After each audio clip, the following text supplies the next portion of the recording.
So that is something we did with one microphone and the same piano vocal arrangement. To me personally, my attention is engaged the whole way through. I can get from top to bottom.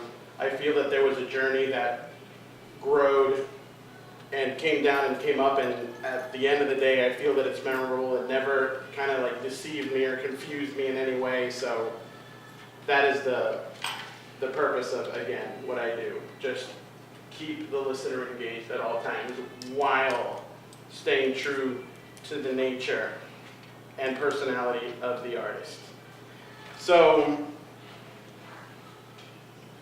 I was thinking of playing the song again, this final version again for you guys, because you heard it once, but it's, I'm sure it's kind of fresh in your mind. So you can read down the notes that I wrote, so you can see the reflection of what I wrote in the music. Obviously, for me to write these notes, it wasn't that I just wrote them down as a song went by. This was hours and hours of me going, how the hell can I make this pre-chorus draw back the punch so that I can strike back again and have more impact on the chorus? Maybe if I do this, that, and the other. So I'm just going to play it again for you guys. Go down the list so you can kind of see how that matches. And here it is again. Keep my eyes on the better. Keep my eyes. Better keep my eyes on the road.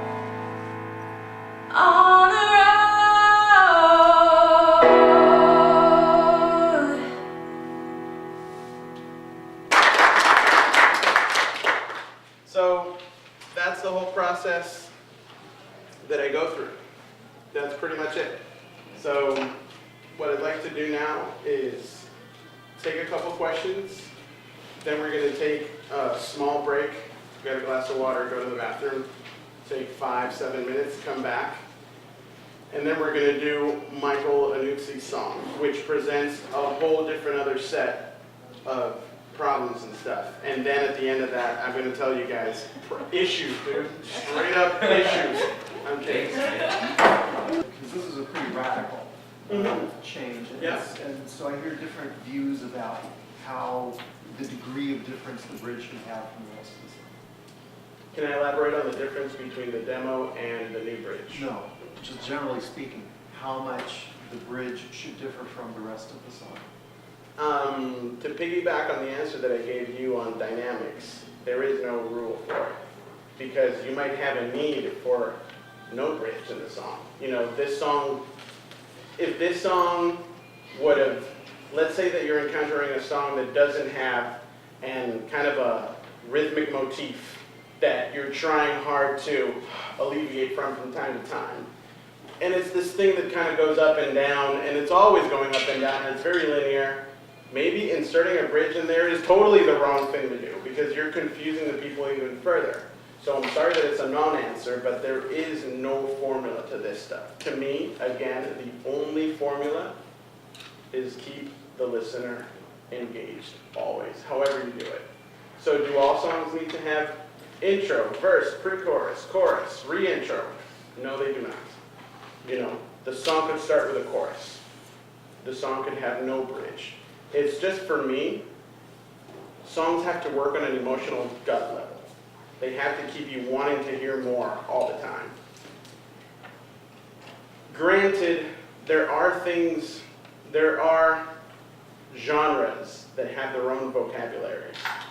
If I'm producing something that is closer to this, my head is set to trying to have pop sensibilities and trying to make it as quirky as possible. Because to me, those are the two things that kind of come up. But if I work with a ska band, my cues are going to be totally different, you know? It's going to be, I don't care what the length of the song is. It just needs to be completely high energy all the time, and it needs to be hooky and memorable, period, the end. So it's a non-answer, but does it answer your question? Good. Pardon? I'm, Yes, sir. Go ahead. okay, I'm confused because I thought the title of this course was Trimming the Fat from Your Song, Uh-huh. which in a way I thought would make it shorter, and your version's actually longer than her original version. Uh-huh. So did you, I don't know, I'm confused. The name of it was something that I didn't give it, but still, to me, it doesn't matter because this, as I was saying before, to me, all of these decisions are based on a song-to-song basis. So the song that I could have chosen could have presented the problem that it was too long, and then we had to scale it back. But personally, I feel that with the process that I go through, editing is going to happen. Editing on an emotional level, which is these two, and editing on a structural level, which is these two. If it's shorter or longer, it doesn't really matter. It's kind of the same thing, you see? So that it goes one way or the other, it's just all has to be in function of, did I get to the end of the song and am I still in there? You see what I'm saying? Go ahead. Yeah, I wanted to know, so you basically gave this to Debbie, and then Debbie, did you interpret? Did you do an interpretation? What was the next step after? Go for it. So yeah, I looked at these notes and there was some time in between us meeting, and so I did a different version, and then we had like our official time to record, and we ended up changing a lot of it kind of spontaneously through discourse and working it out, like in a workshop style. So I did have some time to process it and think of it and try new things. Some of those we retained based on these notes, and some we just came up with when it was time to record. Yeah. So, like I said, it's kind of different all the time. You know, I feel personally as a producer that it would be totally unacceptable for me to go, hey, your verse is not feeling good, and leave it at that. It's like, hey, I think your verse feels a little awkward to me because it's a little long.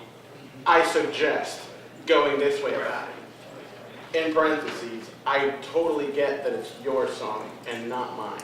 So if you come up and go, actually, if you listen to the lyrics say, oh my God, life is so drony and boring, and by cutting it in half, you're kind of going against what the song is about. Oh, good point. And then we have a conversation about it, and the final part comes out, you see? So, guys, let's take a 5-7